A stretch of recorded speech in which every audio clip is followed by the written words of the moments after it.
How many people do you think have gut issues without even knowing it? Oh, I think is extremely common simply because we are not eating a correct diet. The human gut evolved over, hundreds of thousands of years to eat actually a carnivore diet, and then some vegetables came in later.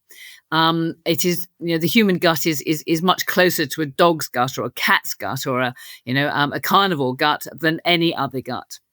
And modern foods are a disaster because they are high in carbohydrates, they're high in ultra processed foods, they are very addictive. We eat them in an addictive way. And that overwhelms the ability of the gut to remain sterile because the carnivore gut is a sterile gut. And as soon as you start fermenting those foods in the upper gut, that is metabolic disaster. And the fact of the matter is anybody eating a typical Western diet with bread and toast for breakfast, cereals, orange juice, all that sort of stuff will have abnormal gut function almost without exception. Really? Wow. So even all these healthy foods, like you mentioned the orange juice, you mentioned whole grain bread or bread. So I wanted to ask, what are these so-called healthy foods that are the worst foods that people are eating every single day? They don't even know it, but it's secretly destroying their gut. What are those foods? They're basically the high carbohydrate containing foods, the high sugar foods. And yes, we're told fruit is healthy for us. Yes, but remember, primitive woman's idea of fruit would have been a crab apple. You'd have a couple and that would be it. You'd have a sore gut if you had 5 or 6. And the awful thing is the fruit growers themselves know that humans are sugar addicts. And so they're developing varieties of fruit that are sweeter and sweeter and sweeter. So when I was a child, the big treat for breakfast on Christmas Day was a grapefruit, but it was so sour, you could hardly eat it, but you pretended you were really enjoying it. And nowadays, you can eat a grapefruit like you can eat an orange. It's as sweet as anything. And many fruits have been, bred and maybe to be sweeter and sweeter. And then, of course, when you crush them, when you squeeze the juice out of them, that's even more concentrated sugar. So, a litre of orange juice contains about 16 or 17 oranges. Well, even greedy me can't eat 16 or 17 oranges at one sitting, but you could easily drink a litre of orange juice, and many do. So you fill the gut with sugar, and it's worse than that because when you eat fruit is a bag of sugar, but the outside of the fruit will be covered with yeast. That's how we make cider. That's how we make wine. And if you eat a lot of apples or a lot of grapes or a lot of pretty much any fruit, plums, they overwhelm the ability of the gut to remain sterile and they start to ferment. It's called the auto-brewery syndrome. And yeast will ferment sugar to guess what? To alcohol. In fact, in the early days when I was getting interested in this, we used to be able to get a test done at Biolab to demonstrate this. And I would measure levels of sugar and alcohol in the bloodstream. You would then have a sugar load, 50 grams, which is typical of a diabetic glucose tolerance test, for example. And then half an hour later, measure the sugar and the alcohol again. The highest result I saw was 19 milligrams per litre. Now, the drunk driving, I believe, in this is about 30 milligrams at the moment, I think. You're not far off a drunk driving level. It's a serious amount of alcohol. And that all has to be detoxified by the liver.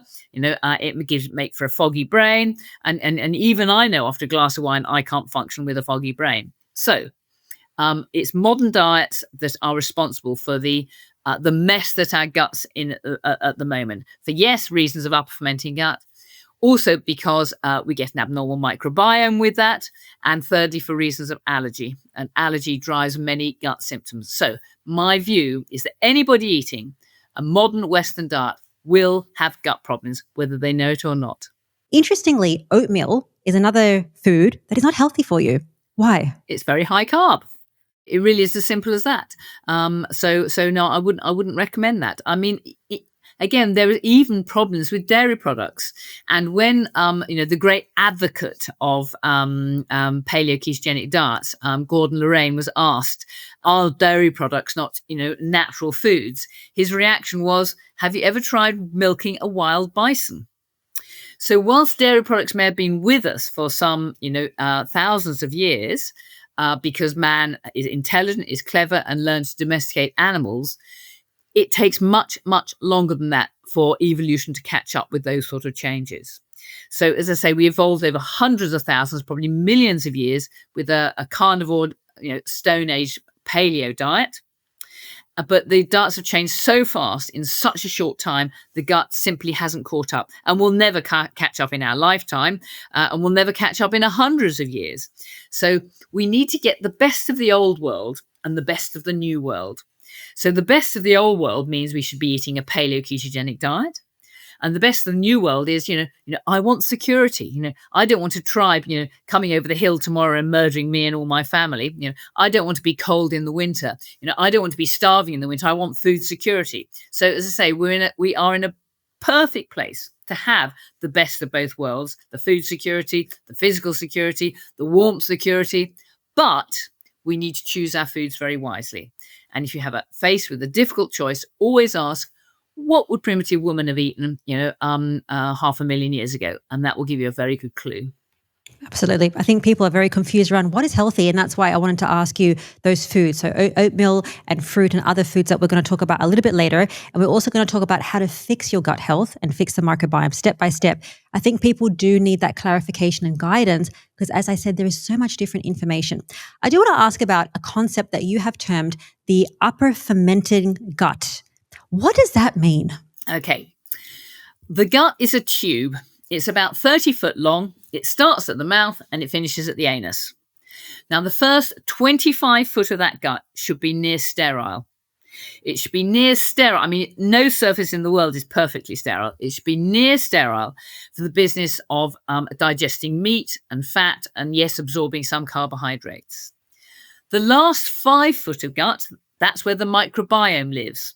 And that's a different kettle of fish. That's a vegetarian gut. That is full of microbes, 1 or maybe 2 kilograms of microbes. And there they ferment fiber that comes from food, and they do much good for the body. I think my personal guess is that the most important function of the microbiome is to program the immune system, to teach the immune system what are the friendly bugs, the good bugs that it can ignore, what are the bad bugs it needs to react against. But it does much other good as well.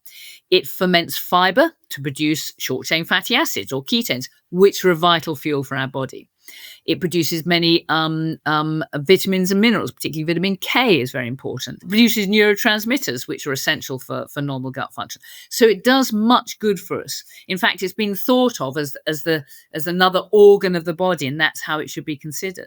In fact, if you have mice that are reared in an entirely sterile environment, so that they never develop a proper microbiome, they are not healthy mice and they die young. So looking after our microbiome is as important as looking after our skin, our nails, our hair, everything else.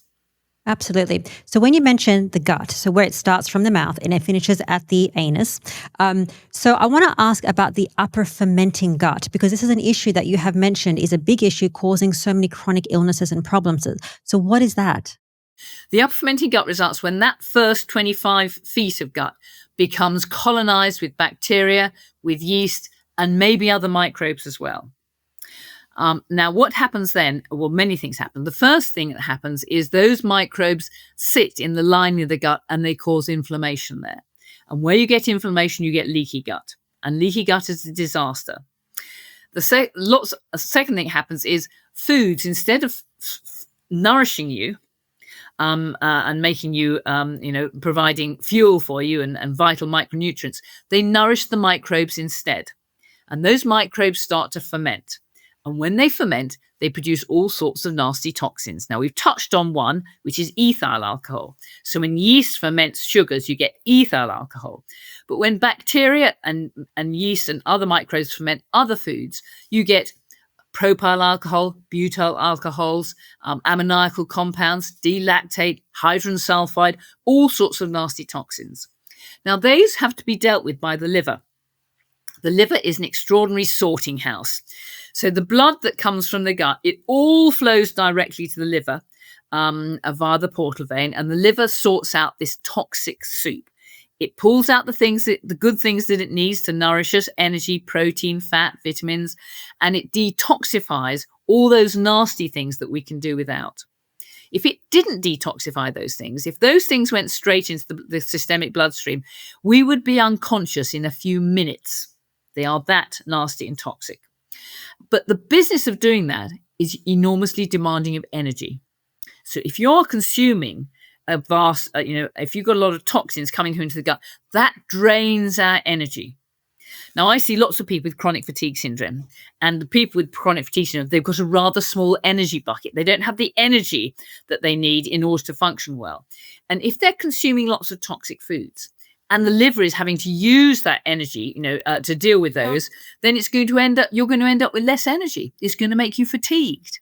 So having an upper fermenting gut, is a major source of fatigue and foggy brain. If those toxins get into the brain, just like alcohol, it gives you a foggy brain. That's the first big problem.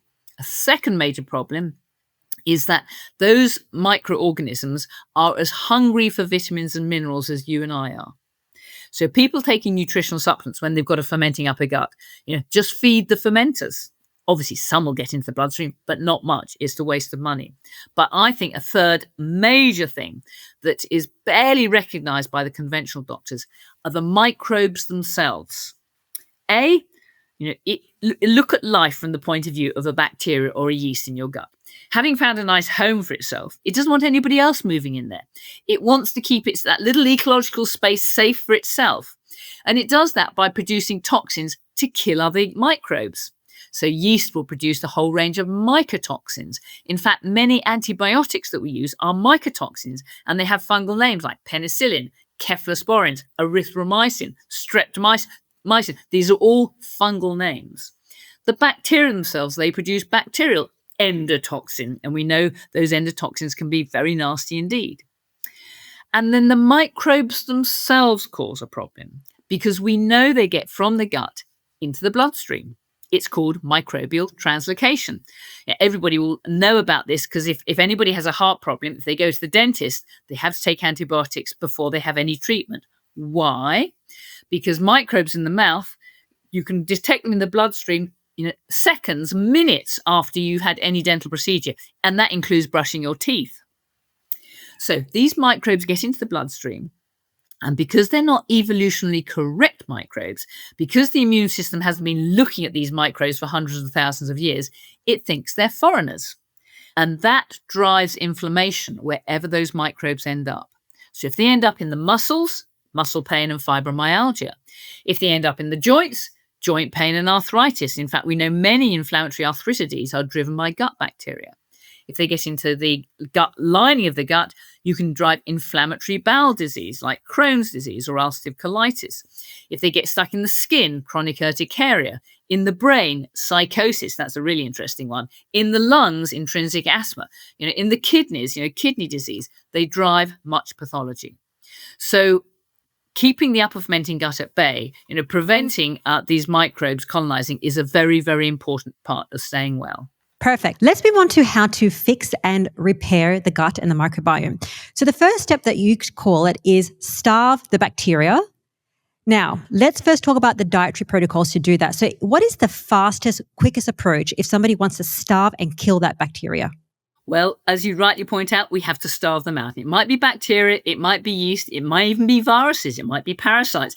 This is why I deliberately call it upper fermenting gut, because that doesn't imply an actual microbe. But the approach to treatment is exactly the same. Stop feeding them. And what makes bacteria and yeast cells and viruses indeed different from human cells is they can only run on sugars and carbohydrates. Whereas human cells, we can happily run on fats, and we should. That's the evolutionarily correct fuel for our bodies. So we do a very low carbohydrate diet. That is the starting point. And of course, a very easy way to do that is the carnivore diet. Now, I have my paleo-ketogenic diet, which I describe in one of my cookbooks, the PK cookbook. And some people say, well, can I have this? Can I have that? Can I have the other? Sometimes the carnivore diet is a very useful start because there's no doubt about that. We all know, what's meat, what's fish, and what's eggs. It's simple. You have as much meat, fish, eggs as you like. And A, that's intrinsically low carbohydrate. And B, it's also low allergen because allergy is a major driver of gut symptoms. And the three common foods that come up time and time and time again are the gluten grains, dairy products, and yeast. And of course, the carnivore diet is free from all three of those things. So if you really want the shortest route to getting a result, then you start off with the carnivore diet. The thing about microbes in the gut, as I say, once they're comfortably ensconced, they want to stay there. And so they track from two forms. They track from a form where they're alive and actively fermenting, and they've got some food on board and they're busy fermenting away. And guess what? These microbes, they can double their numbers every 20 minutes. They're fantastically able to reproduce themselves.